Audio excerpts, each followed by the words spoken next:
Welcome to Ideas of India, a podcast where we examine the academic ideas that can propel India forward. My name is Shruti Rajagopalan, and this is the 2024 Job Market series where I speak with young scholars entering the academic job market about their latest research on India.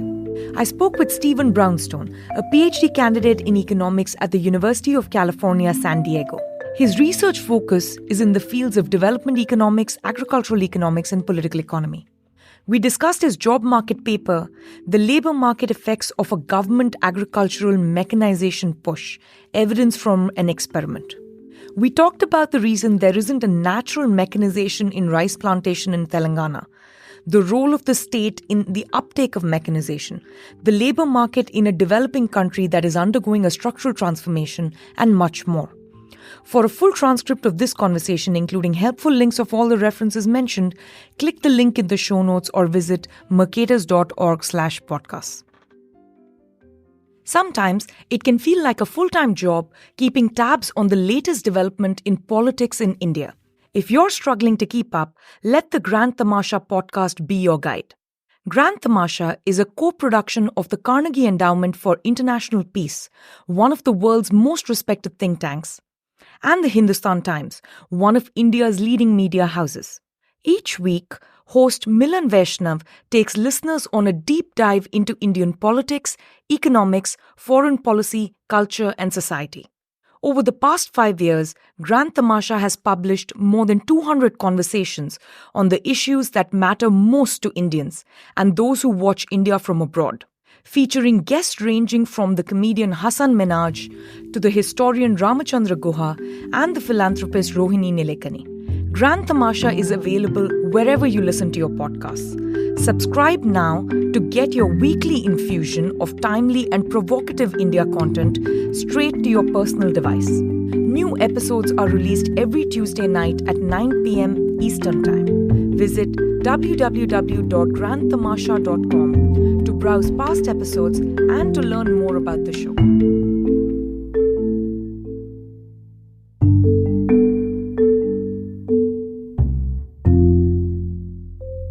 Hi, Stephen. Welcome to the show. It's a pleasure to have you here.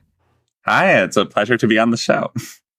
So you're doing something quite interesting with your job market paper. Your intervention is to provide farmers sort of mechanized drum seeders, which basically it's capital substituting for labor.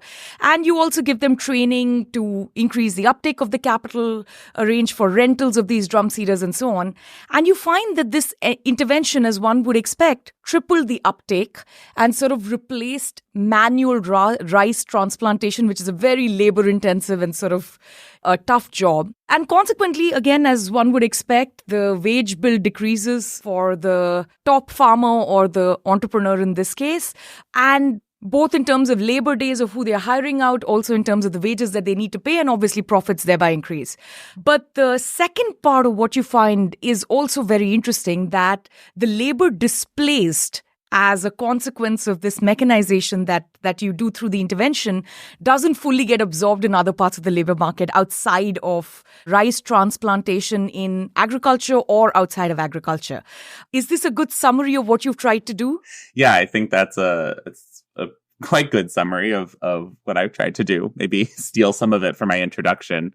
I think one thing to clarify, right, is that this was a government of Telangana intervention, right? So I think how I came to this project actually was not as an econ PhD student knowing a lot about drum seeders and thinking they were interesting, but I was in Telangana thinking about state capacity and was working with the agriculture department to kind of see how they could improve extension, and going around in the villages, everyone was talking about this rice labor shortage, that this was sort of the number one issue for panchayat leaders, was that there wasn't enough transplanters to transplant the rice, and the wages had gone up to these unreasonable levels in their eyes.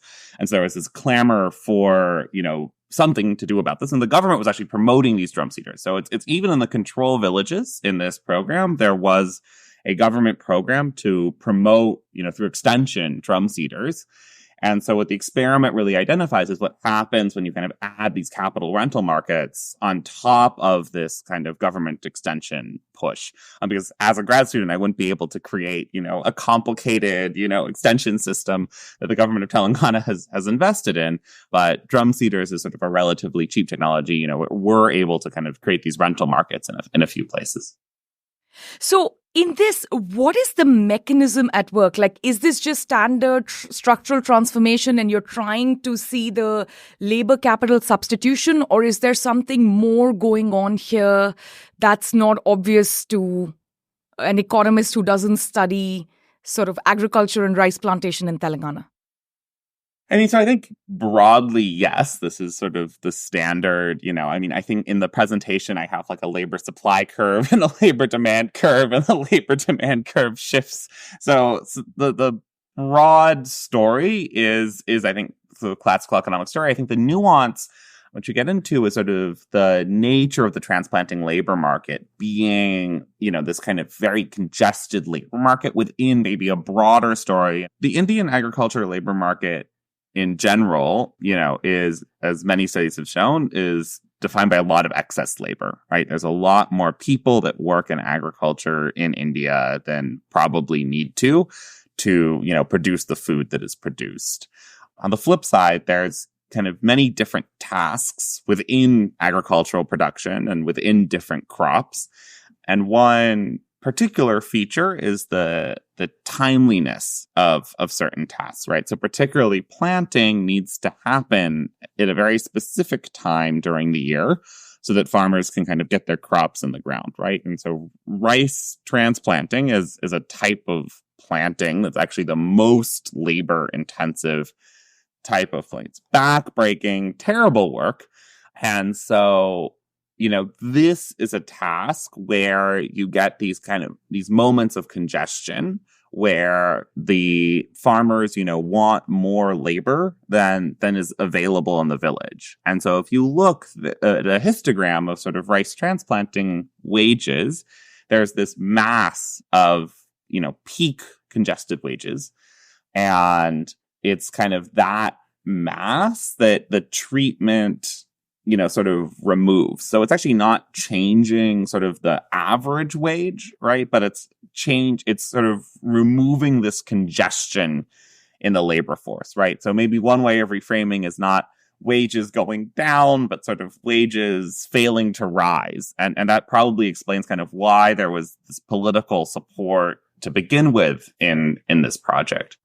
So why are wages failing to rise? Like, what's going on in that political economy that that the farmers refuse to throw some money at the problem and hire, daily wage labor or whoever can be attracted? Is it because NREGA is pulling them in another direction? Like, what is going on in that market? So actually, that's another interesting aspect about, the context of this study is that there is very little NREGA during these peak seasons, right? So, not to kind of go way ahead, but one of the results that I do find is that there's more unmet demand for NREGA, but there's really nothing about, there's not more NREGA actually happening because there's really, NREGA isn't happening during the peak season.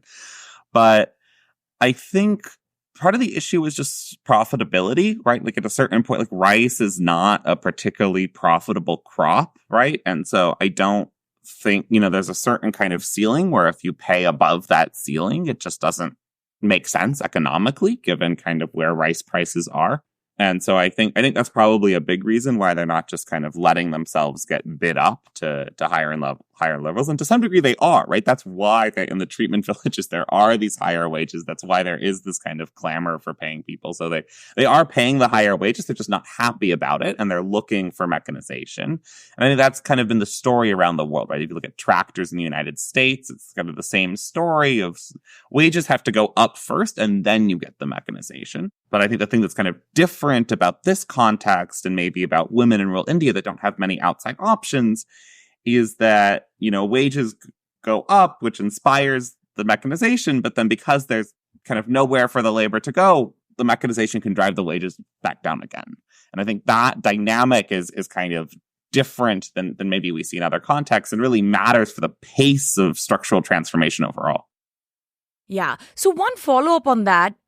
typically this backbreaking work is done by women, right? So the women in the household who are mostly working in the household, when it comes to rice transplanting season, they kind of come out of the household and they really chip in. In fact, it's mostly a woman's job, this part of the season, right?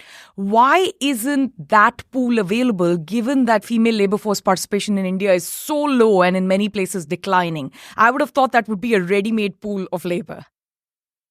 I mean, I think part of it, and I think that's just part of the story of why these wages are going up, is that in general, Telangana is getting much richer, right? And so this is sort of the downward sloping part of the female labor supply curve, that households are getting richer and women can afford to no longer do this work. Yeah. Right. And so another result that I have is the, overall treatment effect on women in these villages reporting that their men will let them work outside the village is actually negative. And that's probably driven by the farmer profit results, right? That sort of farm profits are going up, not just among people that adopted drum seeders, but among people that didn't adopt drum seeders.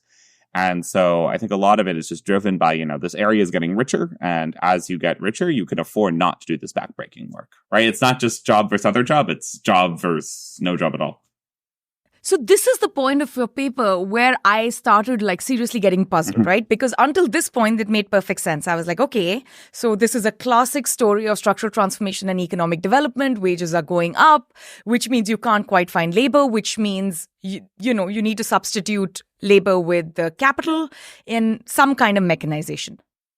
However, at this point, why isn't the mechanization automatic? Why does there need to be government subsidy, government intervention, government training? This has happened everywhere else in the world in agriculture, right? So one would think it's quite obvious that this would also happen in India. So why doesn't it just happen without an intervention? I guess what I'm asking is, what is the market failure here that the government needs to intervene and provide a subsidy? Right. So I think the market failure is this capital skill complementarity. So I was also puzzled, right? This was kind of my initial puzzle with why is there this, I think it's the first question that anyone tells you to ask if you're designing an experiment. It's why hasn't this happened already? And I think the reason is that the farmers weren't interested in being trained on something they didn't have access to.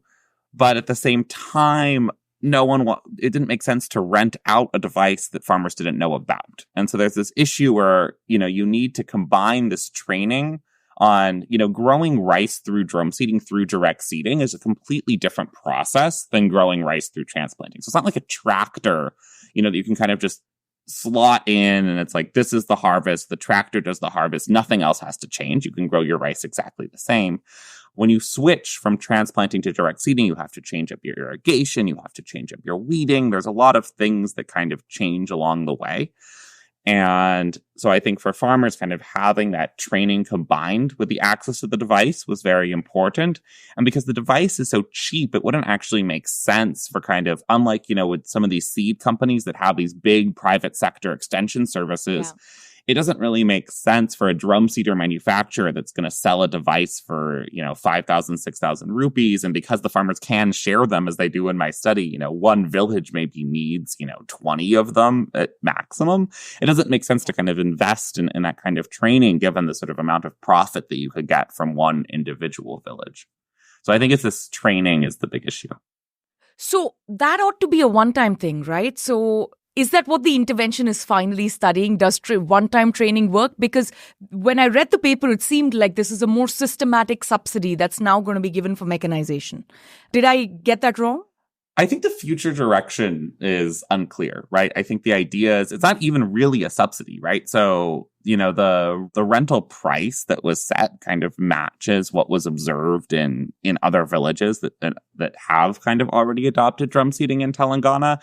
And, it's 250 INR per day, right? So over the course of even 2 seasons, the devices would pay for themselves, right? So the idea is not to kind of set. So it is a subsidy in terms of sort of providing access early, but you could theoretically structure this all as a panchayat using its own panchayat funds to buy one of these and then making it back through rentals. So it's not a really aggressive kind of monetary subsidy. It's more about accelerating sort of the pace of these things being adopted. And I do think it is possibly true that, over the natural course of, more seasons, these devices would be adopted even in these villages. It would just take more time, right? So I don't think this is like a stark case where without government intervention, farmers would never use drum seeders, because that's not true, right? There's other districts, there's other areas where sort of the drum seeder adoption rates are higher than you see in my study.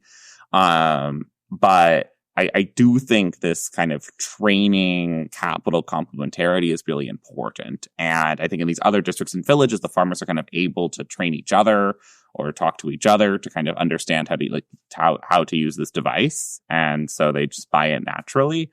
But I think, leveraging this massive government agricultural training infrastructure that the government's already invested a lot of money in, makes a lot of sense for increasing the uptake of some of these capital goods.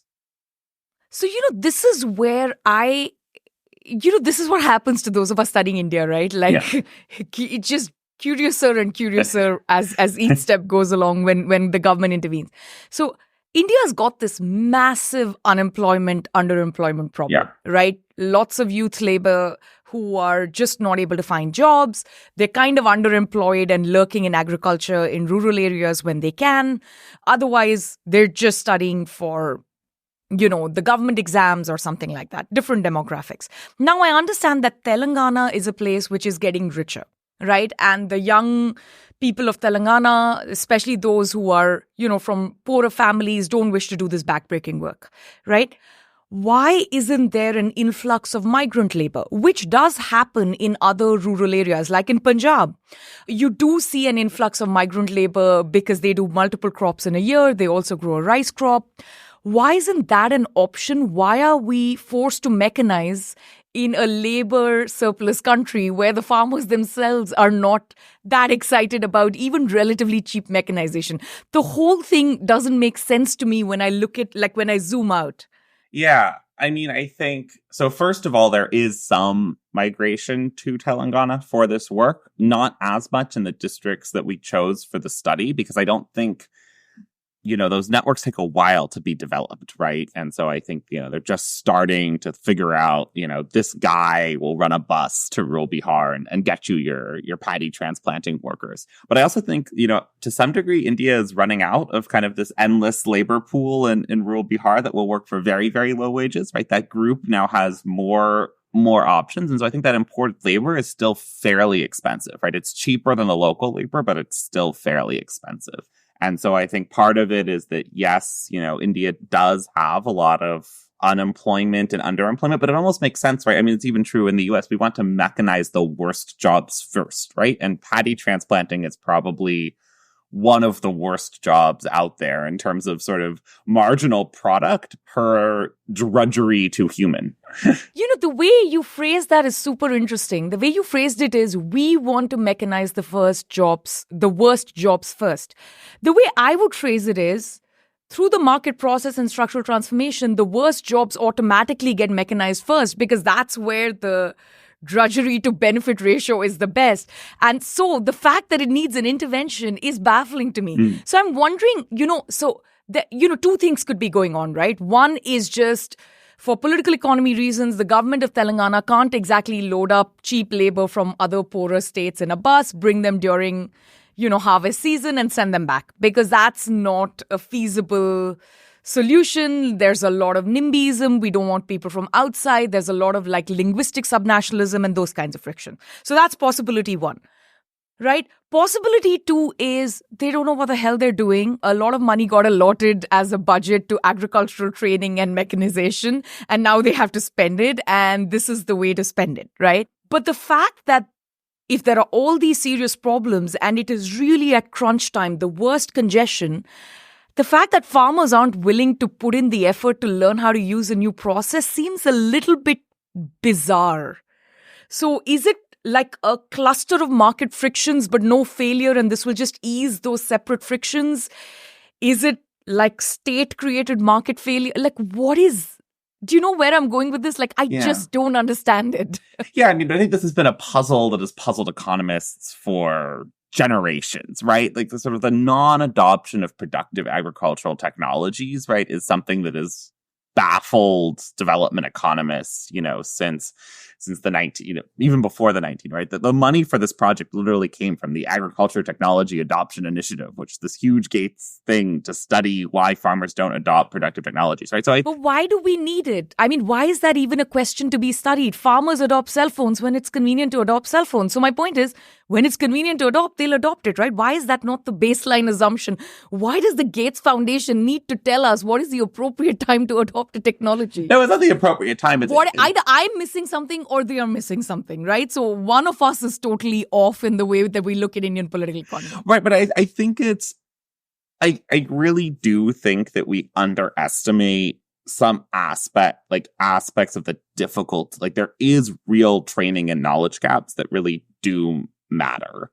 And I think it's hard for the private sector learning, like farming is a very complicated process that has a lot of different complementary inputs. And I agree that, yes, in the long run, farmers have cell phones now, but they're sort of bombarded with information. There's a lot of information, that's out there. And so I do think that there's some role for the government to play in terms of helping farmers understand the universe of technologies out there, and also the training that they want.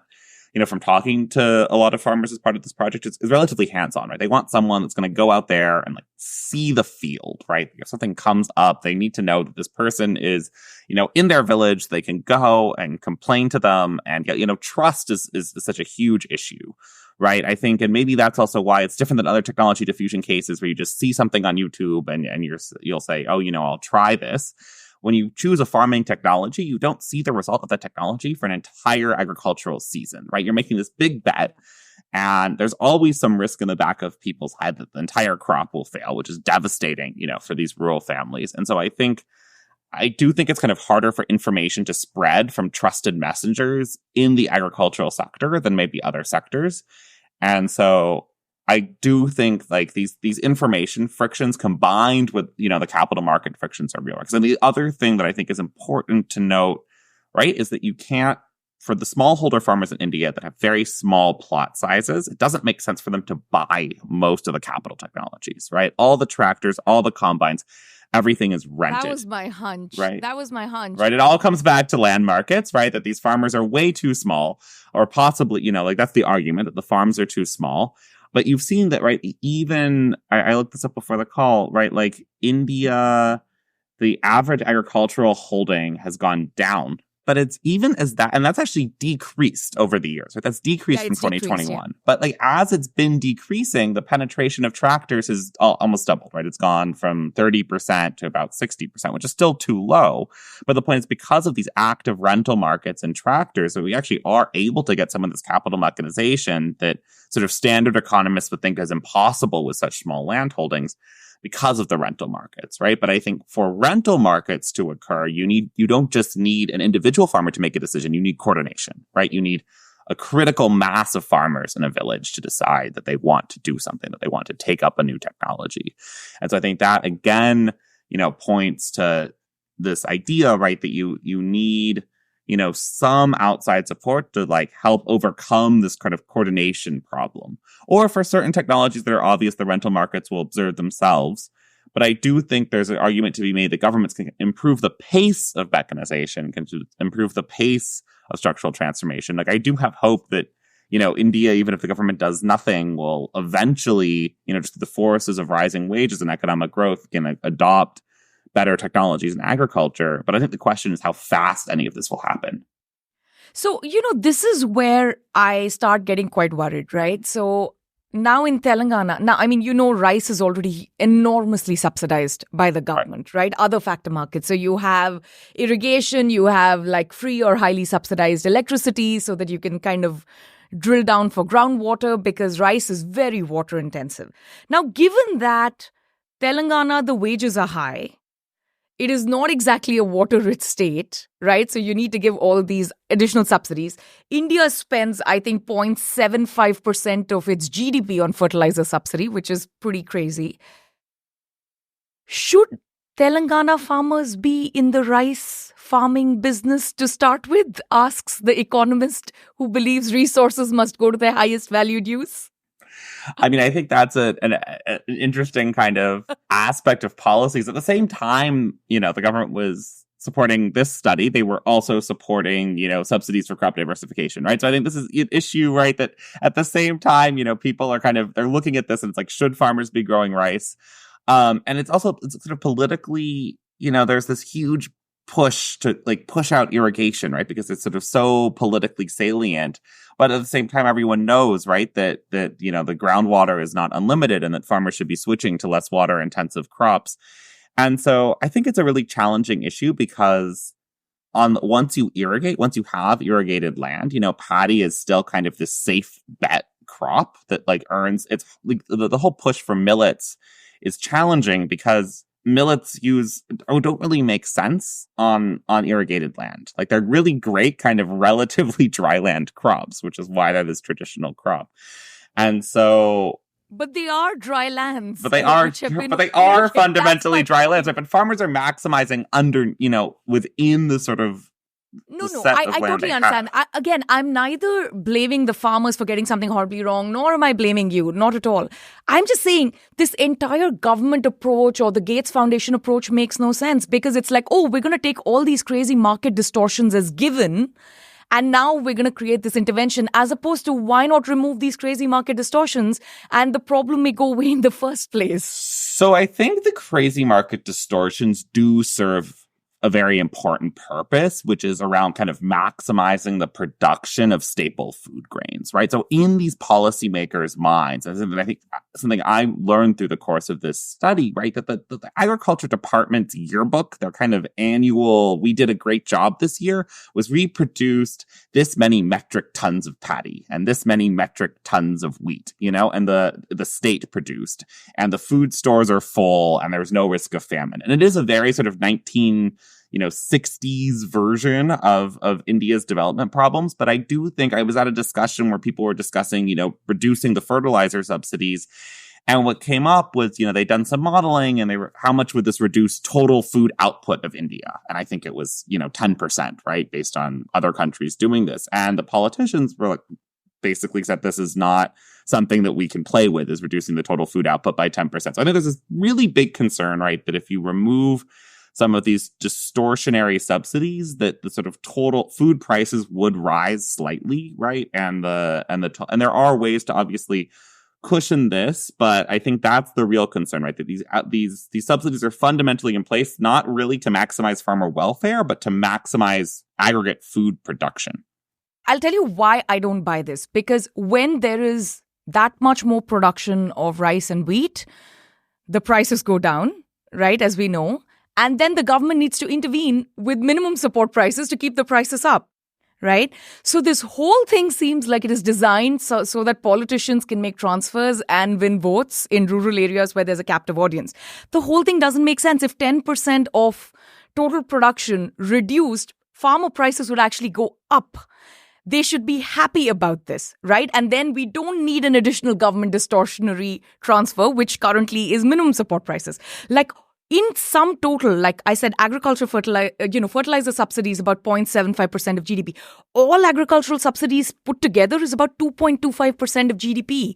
So we're not talking about these tiny marginal things, right? So when you say this is concerning, is it really concerning for anybody other than the politician? I mean, I do think it is concerning for both the rural and urban poor, right? The big driver of poverty is food prices, right? And so I think if you were to sort of big bang, get rid of PSB, get rid of MSP all overnight, right? You would need to think about something to kind of cushion the people that are on the precipice of food insecurity. But we all have that already. 800 million people in India already get a food subsidy in addition to all the separate agricultural subsidies.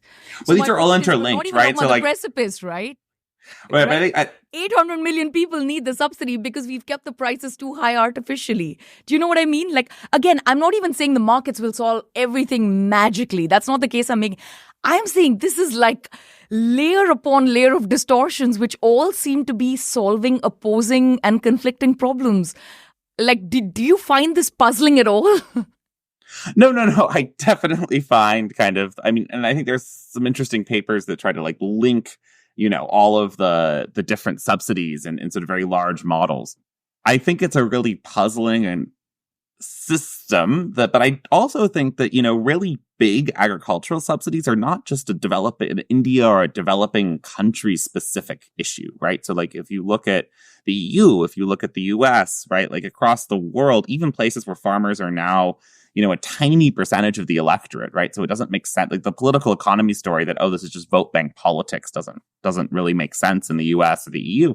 There's still these big agricultural subsidies, right? And so I do think... Yeah, it's not vote bank politics, but it's the different version, right? It's like concentrated benefits and dispersed costs, which is why you have all these, like a tiny group of people who are extremely well organized. So I think it's a mix of concentrated benefits and dispersed costs and also real concerns about kind of like food price stability and food security. Like I do think food prices are kind of this is a little bit separate from other markets where people really, governments, this is when governments fall when there are famines and when there are food price spikes, right? Like onions and tomatoes, which are the unregulated foods in India, when those prices go up and down, right? It's like this, it's a huge political issue, right? So you could only imagine, if we let rice and wheat and these things that are crucial to households' well-being be as volatile as the tomato and onion markets, that would start creating a lot of political issues for politicians. I mean, I think there's a median, right? Like you can, have a more sensible system than we do have, but I do think that these are kind of slightly different than kind of standard products. Okay, for government, I understand that there are these very specific incentives. For folks like the Gates Foundation, and I understand that you can't speak for them, why isn't the solution, hey, why don't we intervene and do some experiments on, cold storage warehousing, which will help decrease volatility of prices? Why don't we float an experiment on futures and options markets, which will again help farmers plan better with prices, right? Yeah. Why don't we start looking into how land markets would work if we started doing land pooling and made the size of the land holding bigger? So mechanization has greater uptake. So even the interventions, I'm just wondering why are they all in one direction, which is let's add another distortion in an already massively distorted labor market? Like why is there no push in the other direction? Because if we take the developed country example, I agree with you that they also give huge farmer subsidies, but they don't have such land markets and they don't literally subsidize every single input that a farmer requires and then also subsidize the output, right? So there is some learning. I mean, if we're just going to borrow best practices, why isn't that the one we're borrowing? I mean, they definitely do subsidize the output at times, but I think I mean, there is research, right, on some of these other topics, right? So it's not that people don't try to study, insurance for farmers, or, I mean, I'm trying to start a project kind of looking at, how to better structure contract farming prices, which is another thing that people have explored. And so I do think kind of intervening, right? And this other paper that I have is about the long run consequences of land reforms, like trying to look at, how land size is affecting village labor markets. So I do think this is a thing that people study.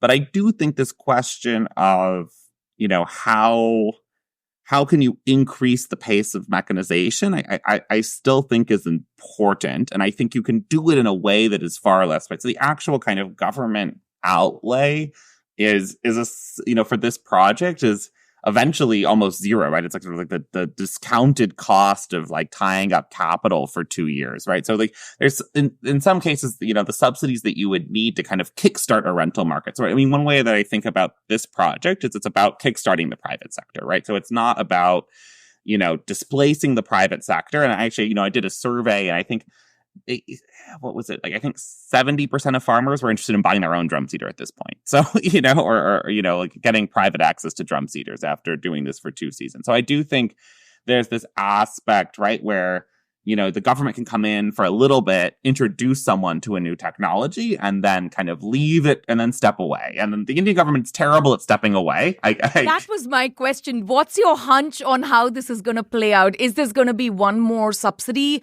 Or do you think the private market there is pretty robust? The rental market is going to be pretty robust? Because we've seen this play out with tractors and other kinds of technology rental markets in agriculture. Like, what's your hunch on what's going to happen if we have this chat 5 years from now in Telangana? I mean, so I think that the nice thing about this kind of subsidy of sort of like a one-off purchase is it's just the way the Indian state works makes it relatively one-off, right? It's very hard to procure things, and it's kind of a one-off line item, I think. And so because of that, I think the risk of kind of just endless purchases of drum seeders going everywhere is relatively low. That being said, Andhra Pradesh actually has kind of a souped up version of what's going on in my paper. So like they have, their kind of farmer training centers now offer rentals of all sorts of things, including tractors, which is like, in the sort of the private sector does provide that, right? So it's not to say that other states won't do kind of crazier versions of this, but I think this idea of like combining extension and capital access, right, is a powerful idea, right? And One Acre Fund, which is sort of the most successful social enterprise in sub-Saharan Africa around agriculture, that's basically their model, right? Their model is combining this capital and training. So I see kind of the appeal, but yeah, I do somewhat share your worries, right? Of like once a government program starts, it's kind of hard for it to stop. But I think of these technology, if it's framed as a technology demo, which is I think kind of how this was framed internally, even though it's not like a new technology, then I think you reduce some of that risk. So maybe that's something that, we can try to message or we can hopefully message going forward. But there is a move this way, right? Like, I think the farmers were complaining that they used to get all these technology demos and all these other kinds of interesting subsidies. But when Telangana put in Raitu Bandhu, right, which was this payment, this cash payment to farmers, they cut the budget for a lot of this other stuff, right? And so there is this kind of move that, we give the farmers cash. We shouldn't give them, free seeds or free technologies. But I actually think, it's some libertarian voice within me is this is great. All the farmers are getting cash. They can do with it what they want, right? But there was some logic to some degree to the old system, at least in terms of technology adoption, right? Of like giving farmers a chance to try technologies that they wouldn't otherwise try as an effort to kind of like speed their adoption, which has these broader productivity spillovers that just kind of giving cash, which ends up being used for consumption support, doesn't provide. Yeah. I'm curious about the other paper that you have going on, which is super interesting. This is sort of, you're looking at the long shadow of history, right? Which sometimes this is not a 5-year, 10-year thing. This is like a 250-year thing. Yeah. And you study something very interesting, which is in the same region, in the erstwhile princely state of Hyderabad. And you're looking at sort of land concentration because of a particular set of programs, which were land grants given to, the feudal power structure that was in place when there was the Nizam of Hyderabad versus the lands that the Nizam, owned under the Nizamat. And now, 200 years later, the places that were more feudal look quite different from the places that were first under the Nizamat. And second, the places that were feudal also had a very different response to the post-colonial government of India push of land reforms than the places that were under the Nizamat. So can you just walk me through like the Cliff Notes version of what's happening in this paper, and then we can talk about why you think you find this? Right. So, you did a good job of doing the Cliff Notes version of this paper, but what basically happened is that in these areas that were these formerly feudal areas, but this is all within, this broader Hyderabad polity, right? So it's not these other papers that are sort of colonialism versus not, British colonialism versus not colonialism. It's sort of different shades of the same kind of institutions. In one set of places, the Nizam was more at an arm's length. And so basically when the land record system started to get modernized, these places weren't part of that. And so... Can you tell us the years and time periods when this is happening for the uninitiated? Yeah, so the grants are happening kind of from the 1700s up through the mid-1800s. So these were mostly grants to sort of feudal vassals that were helping the Nizam in his wars. So eventually when the British took over, everything in the wars stopped. You stopped needing to grant new land to your feudal vassals because you weren't fighting any more wars. Yeah, which is early 19th century, right? That's when all this all this early 19th century. But then in the early 1900s is when the Nizam is starting to think carefully about, how do I actually, modernize my revenue collection system? But that's only really happening in the areas that they control directly. And then in the 1950s, and that's kind of where the paper, the sort of the shock, I think that really the paper ends up leveraging, is there these big land reforms in Andhra Pradesh. And there was this really interesting, this guy, Khusro, who was on the policy planning committee, did like a spatial difference design study like in the 1950s, which is wild, right? And so I saw the map and the colors that you have put on I was like, wow, this looks very modern relative to what I would have expected. Yeah. No, I mean, so the map is something that like that we found, but the idea to actually pick villages, right, like on opposite, 20 kilometers away and actually compare them in the 1950s was I think way ahead of its time in terms of people were doing an econometrics. And what they show, and what we see in our data as well, is that basically this registration of small farmers' lands only happened in the areas that were not controlled, or that were controlled directly by the Nizam, where the kind of land records administration had been properly functioning for the past, 50 years. And in the areas where it had not, the bigger landlords were better able to sort of bully the farmers into not getting their little piece of land paper. And so what you see is there's this kind of missing mass of small farms, even in the land records data today, right? And so that's the first stage for our experiment. This is this big difference in kind of the land distribution, the land holding distribution between these villages that are only 10 kilometers away from each other and in the same district, right? So we're holding constant, right? This sort of Eyre story of institutions and district level, we're holding constant all of that. These are literally villages that are 10 kilometers apart. And the really exciting result that's actually not in what you read is that we're doing a wage survey right now. We're kind of calling up these villages and asking about agricultural wages.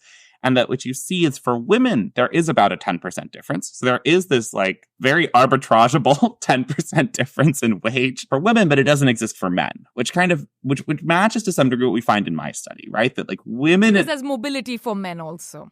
There's mobility for men. The market power is less binding for men, right? Like they have more real outside options.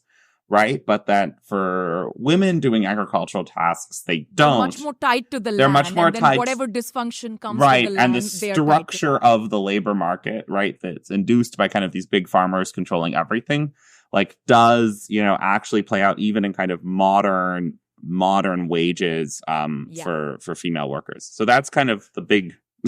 No, I love this paper. I found the whole thing fascinating, especially because it's a new area, right? Like, I mean, we have the famous Abhijit Banerjee and Lakshmi Iyer paper. We have Alex Lee. We have Ajay Varghese, who's done this qualitatively for the Travancore side. And now you're looking at the Hyderabad side. What is your intuition for what is going on? Is this a typical... zamindari feudalism versus non-feudalism story as is pitched by, Banerjee and Iyer? Or is this sort of the Alex Lee story of state capacity, which is when the governance system functions better and they directly collect revenue, they also have revenue officers, those people become accountable to the people, they start issuing titles, whereas in the feudal areas... You're never going to have that kind of development of state capacity. The state is the feudal lord, right? So what is your hunch on what is driving the difference? Yeah, I mean, I think it's more likely the latter bit, right? That there was some state capacity that existed, but also I think of the absence of kind of the very empowered local elites to kind of hold the farmers away from getting their title, right? Like the Nizam was off in Hyderabad and his agents maybe didn't care as much or were more like bureaucrats. And so when the land reforms came, they acted like bureaucrats and kind of granted the title. Right. Whereas in these former feudal areas, because there was an absence of these bureaucrats and the sort of bureaucrat equivalent literally was the local elite, literally was the large landowner, they had very little incentive to give that title. But what I think is interesting, especially in the Hyderabad case, though, is all of these elites have now left mostly because these are mostly kind of Muslim elites. Right. And so a lot of them have left to Turkey or left to other, especially in rural Telangana. And so I don't think it's to some degree, is maybe a story of persistence in terms of the actual people, but I think it's much more a story of how land markets shape political economy persistently, right? And because they're so static in India that like these land concentration really matters, for wages and service delivery, even to this day. Yeah, and when there is the vacuum in feudalism, what happens is even if the original land grants were given to a Muslim feudal lord, all the sub-zamindar, patidars, they all tend to be, either Reddis or Kamas, depending on which area that you're talking about. And then they become the de facto feudal lord of that area or the local political elite, which you did see happen, in the early years. This whole Reddy versus Kamma conflict is largely around political power and feudal power and, land markets. So I do see your point, but I thought the paper was, also very much confirming the Alex Lee side of the story in that older debate. This is new, interesting evidence in a new context, and it's quite fascinating. Yeah, no, for sure. And we do see some of those kind of elite capture, right? Alex Lee's story things as well. But I guess where we contribute is trying to take it also in the what does this mean for sort of rural labor markets direction, which I think is kind of my focus, I guess, across, both of these projects, right? Is what do rural labor markets mean, for these big questions of structural transformation, right? Because I think rural labor markets matter in themselves because poverty and, this is where the poorest Indians work and earn their income. But I think